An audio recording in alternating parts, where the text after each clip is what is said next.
नमस्कार, आपण पाहता स्टार वन महाराष्ट्र न्यूज. जनसामान्याचं निर्भीड व्यासपीठ. बातमी लावणे काम नाही, बातमीचा पाठपुरावा करणे काम आहे. आजच आपल्या चॅनलला लाईक करा, सबस्क्राईब करा, शेअर करा. काही उन्हाळ व टवाळखोर मुले वाहन चालक दहशत निर्माण करण्यासाठी दुचाकीचे सायलेन्सर मधील हवा, तापमान, आवाजावर नियंत्रण ठेवणारे मफलर तंत्रज्ञान काढून टाकतात. त्यामुळे कर्कश आवाज, फटाके फुटल्यासारखे आवाज होते. मोठ्याने फटफट वाजून वाहन ही मुले चालवतात. यामुळे सामाजिक शांतता भंग होते. आरोग्यावरही विपरीत परिणाम होते.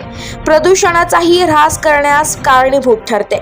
सण, महोत्सव, थोर महापुरुषांची जयंती, निवडणुका, राजकीय नेत्यांचा कार्यक्रम आणि शाळा, महाविद्यालय, सार्वजनिक व गर्दीच्या ठिकाणी, प्रमुख मार्ग व गल्लीबोळाने कर्कश आवाज करणारी वाहने धावतात.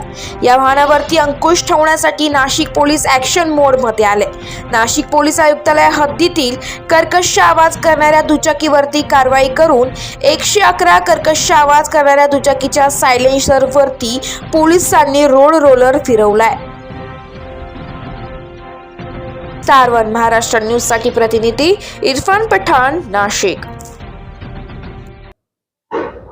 वेगवेगळ्या बुलेट सारख्या वाहनांचा वापर करून सायलेन्सरद्वारे मोठ्या प्रमाणात आवाज करत बाईक फिरत असल्याच्या काही तक्रारी प्राप्त झाल्या होत्या. त्या अनुषंगाने परिमंडळ एकंदरीत सर्वच पोलीस स्टेशन, दोन्ही उपविभाग, पंचवटी तसेच सरकारवाडा उपविभाग दोन्ही अंतर्गत मागील 1 आठवड्यामध्ये विशेष मोहीम राबवण्यात आली आणि या मोहिमेअंतर्गत एकूण 111 सायलेन्सर जप्त करण्यात आलेले आहेत.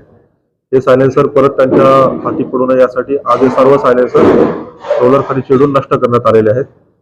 याविषयी एक आवाहन करण्यात येत आहे की या प्रकारची जर कुठे तक्रार असेल तर त्यांनी पोलिसांना संपर्क साधावा, त्यांच्यावर नक्कीच कारवाई केली जाईल.